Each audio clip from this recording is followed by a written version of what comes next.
माँ का सपना।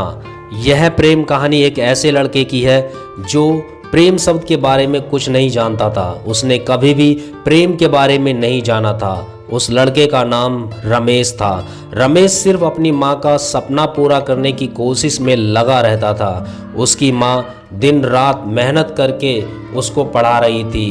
माँ और बेटा दोनों बहुत खुश रहते थे।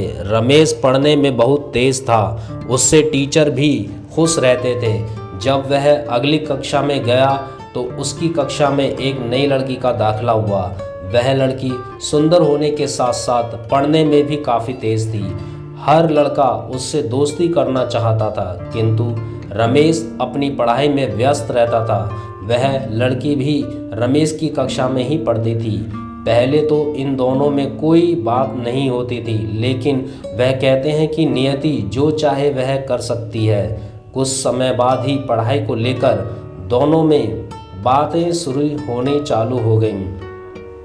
शुरू में काफ़ी कम बातें होती थीं, लेकिन उन दोनों को एक दूसरे से बात करने में काफ़ी मज़ा आता था।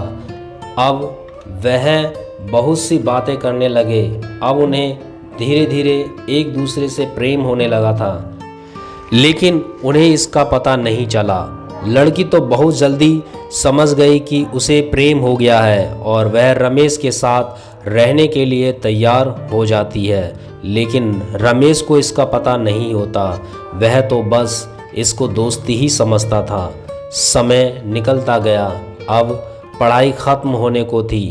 लड़की सोचती थी कि रमेश अपनी तरफ से कुछ बोले, लेकिन रमेश को अपनी माँ का सपना पूरा करना था।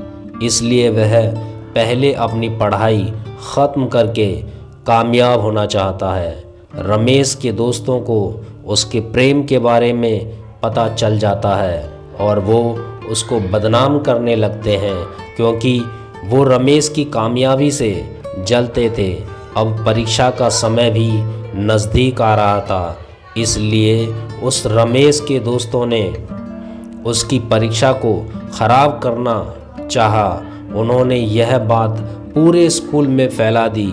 जब यह बात टीचर तक पहुंची तो उन्होंने रमेश को स्कूल से निकाल दिया। रमेश ने उनसे बहुत प्रार्थना की, पर टीचर नहीं माने। वह वहां से चला जाता है और एक सुनसान जगह पर जाकर बैठ जाता है। उसे ऐसा लगने लगता है जैसे एक क्षण में उसकी पूरी दुनिया लुट गई हो। उसके मन में बहुत बुरे बुरे ख्याल आने लगे। तभी एक गाड़ी का एक्सीडेंट हो जाता है और रमेश वहां भागा हुआ उनके पास जाता है और देखता है कि वे सभी उसके स्कूल के दोस्त थे जिन्होंने उसको बदनाम किया था। किंतु फिर भी रमेश सभी को समय पर हॉस्पिटल पहुंचाकर उनकी जान बचा लेता है। सभी दोस्त रमेश से माफ़ी मांगते हैं और टीचर को भी सही बात बता देते हैं, जिससे रमेश को स्कूल में वापस ले लिया जाता है। अब रमेश परीक्षा की तैयारी में लग जाता है। उसने पूरे स्कूल में टॉप किया। इसके कारण उसको अच्छी नौकरी मिल गई। रमेश ने कड़ी मेहनत करके अपने लक्ष्य को पा लिया था। अपने लक्ष्य को पाने के बाद रमेश ने उसी लड़की से शादी कर ली, क्योंकि रमेश भी उस लड़की से प्रेम करता था। किंतु अपनी माँ से उसने वादा किया था कि वह एक कामयाब इंसान ज़रूर बनेगा और अपनी माँ को जीवन की हर खुशी देगा, और उसने वो कर दिखाया। इस कहानी से शिक्षा, दोस्तों हमारा ध्यान सदैव हमारे लक्ष्य पर होना चाहिए। प्यार ज़रूरी है तो प्यार के मायने भी हमें पता होना चाहिए। पूरी कहानी सुनने के लिए थैंक यू। मिलते हैं अपनी नेक्स्ट वीडियो में, तब तक के लिए बाय बाय।